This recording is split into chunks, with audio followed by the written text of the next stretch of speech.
আসসালামু আলাইকুম গাইস, শুভ সকাল। জমিতে আছি। কৃষিকাজের যত খাটনি তত কিন্তু পয়সা পাওয়া যায় না। আপনি ভালো করে জানেন, পৃথিবীতে সবাই বলে কর্ম করলে পয়সা পাওয়া যায়, খাটনি করলে যে যত খাটবে তার তত পয়সা। কিন্তু কৃষিকাজে এত খাটনি কিন্তু পয়সা তত নাই। কিন্তু কৃষিকাজ করলে মানুষের সাধারণত আমি দেখি মানুষের চিন্তা ভাবনা একটু নর্মালিটি হয়ে যায়, মানুষের দিমাগ সব কিছু মুভমেন্ট চেহারা সব কিছু খারাপ হয়ে যায় এই কৃষিকাজের মধ্যে। কিন্তু দেশের সরকার আর কিছু এরা দাম দেয় না, কী যে কারণ, কিন্তু এদেরকে দাম দেওয়া উচিত। কিন্তু কৃষিকাজ যদি না থাকতো, লোকের অন্ন বা পেটের ভাত আরও কিছু ভাত লোকের সমস্যা হয়ে যেত। সে বাইরে বা বিদেশ থেকে আনলে সেই জিনিসপত্রের দাম অনেক হয়ে যেত। কিন্তু আমরা ভারতবর্ষে কৃষিকাজ করি, কিন্তু অথচ এখানকার কৃষকদের দাম দেয় না। অন্যান্য দেশে উন্নত কান্ট্রিগুলোতে কৃষকদের দাম দেয়, ওরা উন্নত মানের চাষ ব্যবস্থা করে, সরকার তাদের ফ্যাসিলিটি দেয়, কিন্তু আমাদের এখানকার সরকারগুলো দেয় না। দেখা যাচ্ছে যখন আমরা আমদানি করি, যখন আমাদের ফসলটা উঠে যায়, যখন আমরা বিক্রি করব, তখন পুঁজিপতিরা এই সমস্ত জিনিসগুলো ওরা কিনে রাখে।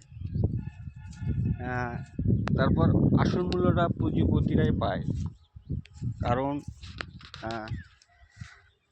তাহলে বোঝা যাচ্ছে অর্থ যাদের আছে তাদেরই পয়সা বেশি, ওদের খাটনি কম, ওদের পয়সা বেশি।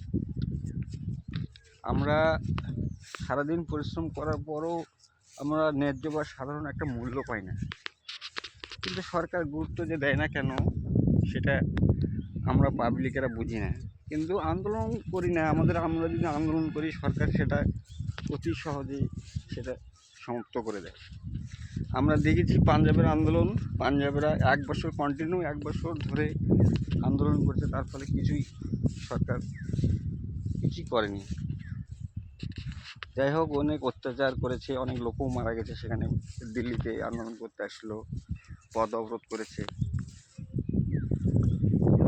কিন্তু আমরা পশ্চিমবাংলার মানুষরা পারবো না, কারণ আমাদের প্রতিটা লোকের এখানে জমি সাধারণত সরকারি লোকজন চাই 25 বিঘা করে থাকার দরকার সেখানে।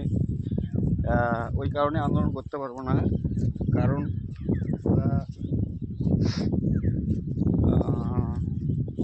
এখনও ওখানে মোটামুটি জমিদারের মতো প্রথা আছে। 1500 বিঘা, 100 বিঘা, 200 বিঘা জমির মালিক পাঞ্জাবে এখনও আছে, পশ্চিমবাংলায় নেই।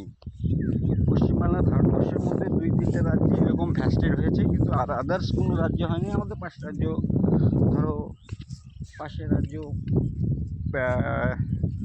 বিহার, ধরো বিহারে এখনও 1000 বিঘার মালিক, এখনও হচ্ছে 100 বিঘার মালিক রয়েছে, সব কিছু, কিন্তু পশ্চিমবাংলায় নেই। পশ্চিমবাংলায় না থাকার কারণ, যখন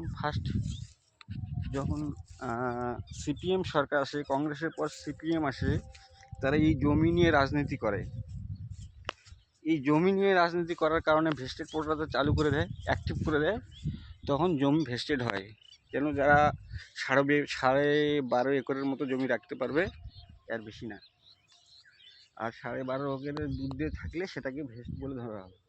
এটা তাই হয়েছে। কিন্তু ওই কারণে পশ্চিমবাংলা মানে আমরা